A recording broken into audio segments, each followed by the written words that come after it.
Yeshaya, chapitre 40. Consolez, consolez mon peuple, dit votre Élohim. Parlez à Jérusalem selon son cœur, et criez-lui que son combat est terminé, que son iniquité est expiée, qu'elle a reçu de la main de Yahweh le double pour tous ses péchés. Une voix crie, « Dans le désert, préparez le chemin de Yahweh. Aplanissez dans les régions arides un chemin pour notre Élohim. Toute vallée sera élevée, toute montagne et toute colline seront abaissées, et les lieux tortueux seront redressés, et les lieux raboteux seront aplanis.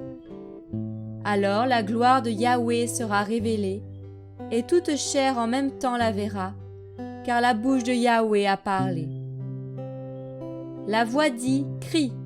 On a répondu « Que crierai-je » Toute chair est de l'herbe, et toute sa grâce est comme la fleur d'un champ. L'herbe sèche et la fleur tombe, parce que le vent de Yahweh souffle dessus. Certainement, le peuple est de l'herbe sèche et la fleur tombe, mais la parole de notre Élohim demeure éternellement. Monte sur une haute montagne, Sion, toi qui portes la bonne nouvelle. Élève ta voix avec force, Jérusalem, toi qui portes la bonne nouvelle. Élève-la, n'aie pas peur. Dis aux villes de Yehuda, voici votre Élohim.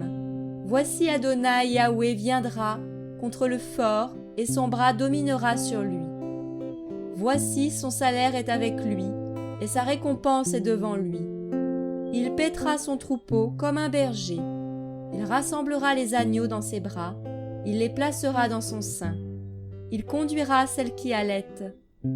Qui a mesuré les eaux avec le creux de sa main, pris avec la paume les dimensions des cieux, fait tenir la poussière de la terre dans un tiers de mesure, pesé au crochet les montagnes et les collines à la balance. Qui a mesuré l'esprit de Yahweh, ou qui a été son conseiller pour l'enseigner? De qui a-t-il pris conseil pour avoir du discernement? Qui lui a enseigné la voie du jugement? Qui lui a enseigné la connaissance? Qui lui a fait connaître le chemin de l'intelligence? Voici les nations, elles sont comme une goutte qui tombe d'un seau, elles sont considérées comme de la poussière sur une balance. Voici les îles, elles sont comme une fine poussière qu'il soulève.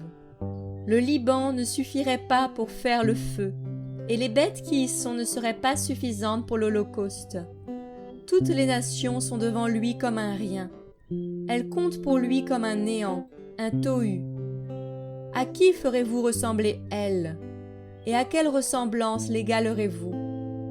L'ouvrier fond l'idole, et l'orfèvre la couvre d'or, et y soude des chaînettes d'argent. Le pauvre qui renonce à faire une offrande choisit un bois qui ne pourrisse pas.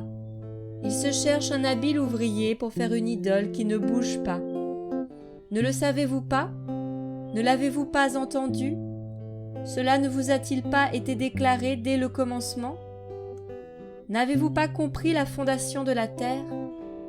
C'est lui qui habite au-dessus du cercle de la terre, et ceux qui l'habitent sont comme des sauterelles.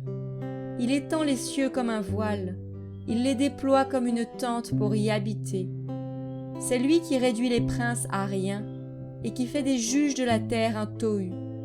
Ils ne sont pas même plantés, pas même semés, même leur tronc n'a pas de racines en terre.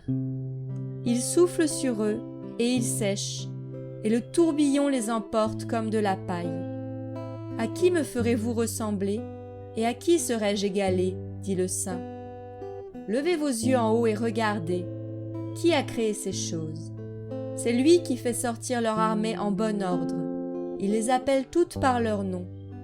Par la grandeur de son pouvoir et de sa force puissante, pas une ne manque. Pourquoi dis-tu, Yaakov? Pourquoi dis-tu, Israël? Ma voix est cachée à Yahweh, et ma cause passe inaperçue devant mon Élohim. Ne le sais-tu pas? Ne l'as-tu pas entendu? C'est El Olam, Yahweh, qui a créé les extrémités de la terre. Il ne se fatigue pas, il ne se lasse pas, et il n'y a pas moyen de sonder son intelligence. C'est lui qui donne de la force à celui qui est fatigué, et il multiplie la force de celui qui n'a aucune vigueur. Les garçons se lassent et se fatiguent, et les jeunes hommes trébuchent, ils trébuchent. Mais ceux qui s'attendent à Yahweh renouvellent leur force. Ils s'élèvent avec des ailes comme des aigles. Ils courent et ne se fatiguent pas. Ils marchent et ne se lassent pas.